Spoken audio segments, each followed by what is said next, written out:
चंदावली गांव एक छोटा और शांत गांव था, जहां लोग अपने पुराने रीति रिवाजों और परंपराओं के साथ रहते थे।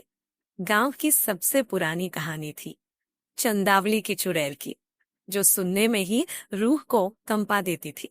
कहा जाता था कि इस चुड़ैल की आत्मा गांव के बाहर वाले पीपल के पेड़ में कैद है, और जो कोई भी रात के समय उस पेड़ के पास जाता है, वह कभी लौट कर नहीं आता। गांव में सरस्वती अपनी 8 साल की बेटी नीलिमा के साथ रहा करती थी। सरस्वती के पति का काफी समय पहले ही देहांत हो गया था, जिसके बाद से सरस्वती लोगों के घरों में काम करने को मजबूर थी। सरस्वती हमेशा की तरह आज भी अपनी बेटी को साथ में लेकर काम करने जाती है। वह रास्ते में ही रोने लगती है। मत रो बेटा, मेरा हमेशा से सपना था कि तुझे पढ़ा लिखा कर डॉक्टर बनाऊं, लेकिन समय ने सब कुछ छीन लिया। तेरे पिता के जाने के बाद मेरी ऐसी हालत हो गई कि मुझे लोगों के घरों में काम कर खाना पड़ रहा है। कोई बात नहीं माँ, आप चिंता ना करें, आपकी ये बेटी जरूर बड़ी होकर बड़ा नाम बनाएगी और आपको किसी चीज की कमी महसूस नहीं होने दूंगी। हम दोनों हमेशा एक दूसरे के साथ एक दूसरे की ढाल बनकर रहेंगे। यह वादा रहा। मेरी बच्ची कितनी समझदार हो चुकी है।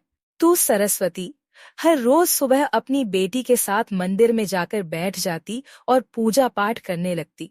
सरस्वती और उसकी बेटी पर मंदिर साफ सफाई करती, बदले में पुजारी प्रसाद दे दिया करते।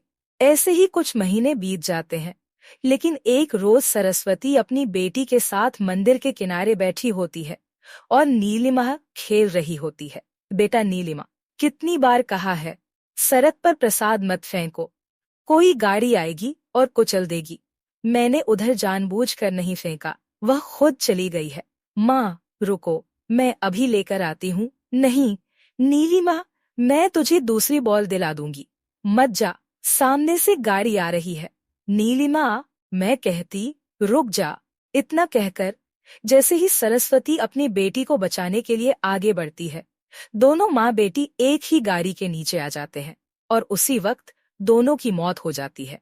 गाड़ी वाला जब अपनी कार के नीचे दो लोगों को कुचला हुआ देखता है, तो वह भी वहां से फरार हो जाता है। वहां लोगों की भीड़ जमा हो जाती है और उसके बाद वहां पुलिस आ जाती है। इसके बाद दोनों का अंतिम संस्कार किया जाता है। अब इस हादसे के करीब कई सालों बाद। अरे अमित की माँ, सुनती हूँ कब से तुमसे खाना मांग रहा हूँ, लेकिन तुम हो कि मुझे खाना ही नहीं दे रही हो। अरे ला ही तो रही हूँ, खाना कितना चिल्लाते हो तुम। इतना कहने के बाद सुमित्रा अपने पति को खाना लाकर दे देती है। रमेश भी खाना खाते हुए अपने बेटे रमन के बारे में सुमित्रा से पूछने लगता है। अरे भाग्यवान, तुम्हारा बेटा कहाँ है? जब भी मैं सुबह उठता हूँ तो वह घर से फरार रहता है। कितनी बार कहा है उसे समझाया करो। अरे अपने दोस्तों के साथ घूमने गया होगा या गली डंडा खेलने गया होगा। यही काम है उसका, एकलौता है तो तुमने उसे सर पर चढ़ा दिया है। कितनी बार कहा है उसे समझाया बुझाया करो। उसका बाप अमीर नहीं है, बल्कि एक गरीब ही है जो पिछले कई सालों से संघर्ष कर रहा है, और वो खुद भी कितनी मेहनतों के बाद हुआ है। अब तुम्हारा बेटा है तो जिद तो होगा ही ना तुम्हारी तरह। मुझे कुछ कहने की जरूरत नहीं है। अपने बेटे को खुद संभालो, मैं घर संभालूं या तुम्हारा। इतना कहकर अपने काम पर निकल जाता है। अब अगली रोज एक और हादसा गांव के कुछ दूरी पर जाने वाले हाईवे पर होता है, और यह लगातार कई महीनों से हो रहा था। जहां हाईवे पर गांव के लोग या फिर शहर से आने वाले लोगों की लाश मिल रही थी। अरे रमेश काका, आज भी हाईवे पर एक लड़के की लाश मिली है। ना जाने ये मौत क्यों हो रही है। हाँ, मुझे भी सुनने को मिला है, और यह सिलसिला तो काफी समय से चल रहा है। गांव वालों को बस कुछ महीनों से यही सब देखने को मिल रहा है। हाँ, सही कह रहे हो काका, गांव के लोग ना सही तो शहर के लोग भी उसी हाईवे पर मर रहे हैं।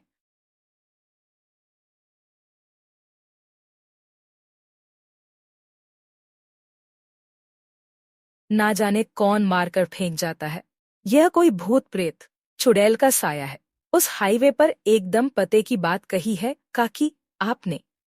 अब हाईवे तो है, भूत प्रेत लोगों को मारे या कोई राह चलता गाड़ी वाला किसी को उड़ाकर चला जाए, किसे पता लगेगा। दिन बदन हाईवे पर गांव वालों को मौत की खबर सुनने को मिला करती। अब गांव वालों के लिए तो यह आम बात हो गई थी।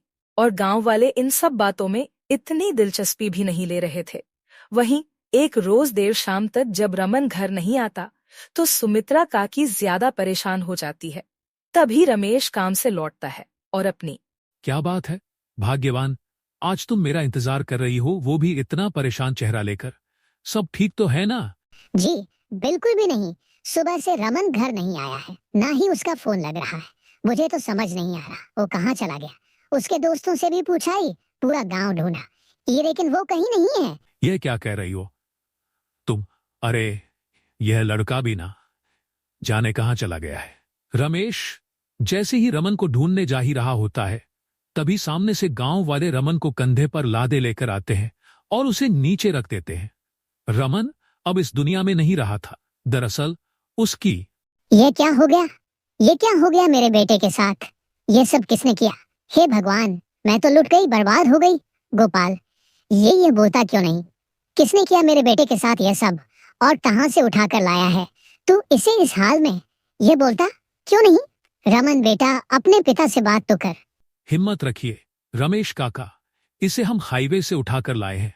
मुझे पप्पू ने आकर बताया कि रमन की लाश हाईवे पर पड़ी हुई है और वहां लोगों की भीड़ लगी हुई है, तो मैं और लोगों के साथ हाईवे गया और इसे लेकर आया हूं।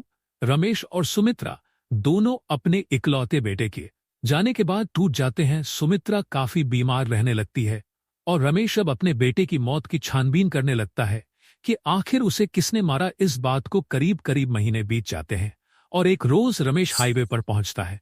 देर रात वह हाईवे पर लोगों को लेकर आता जाता है।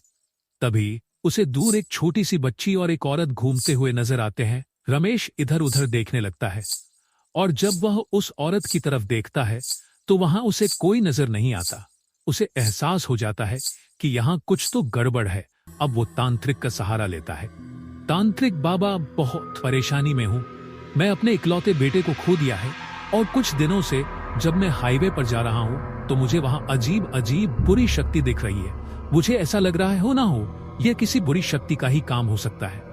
ठीक है, इसका भी पता लग जाएगा। तुम चिंता ना करो, कल तुम रात के 12 बजे यहाँ उपस्थित रहना। मैं उसका पता जरूर लगा लूंगा जिसने तुम्हारे बेटे को मारा है। अब अगले ही दिन रमेश खाना खाकर रात के वक्त तांत्रिक के पास पहुंचता है। तांत्रिक भी पूजा पाठ अनुष्ठान करके यह पता लगाने की कोशिश करता है कि रमेश के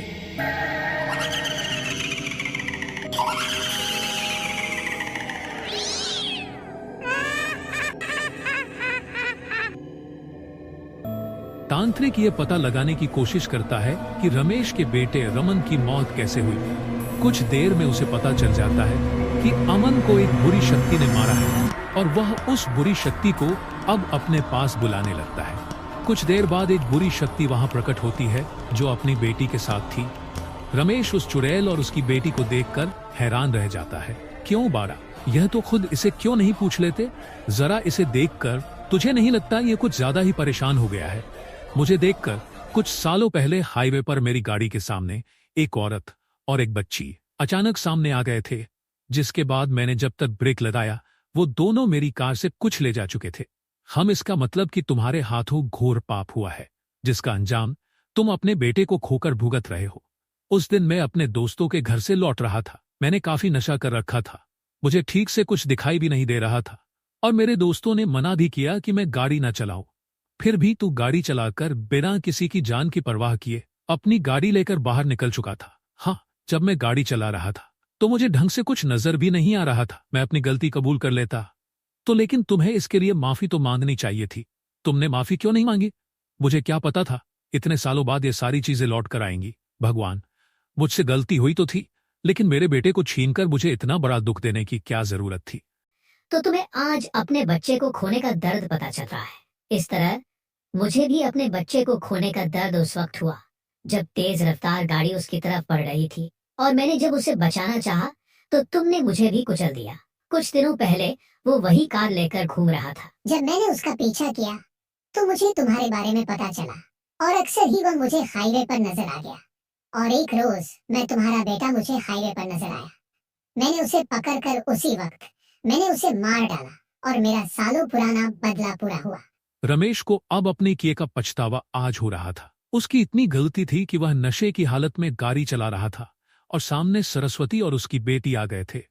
सरस्वती, तुम इसे माफ कर दो, गलती हो गई, जानकर नहीं मारा तुम्हें, चलो मैं तुम्हें मुक्ति दिला।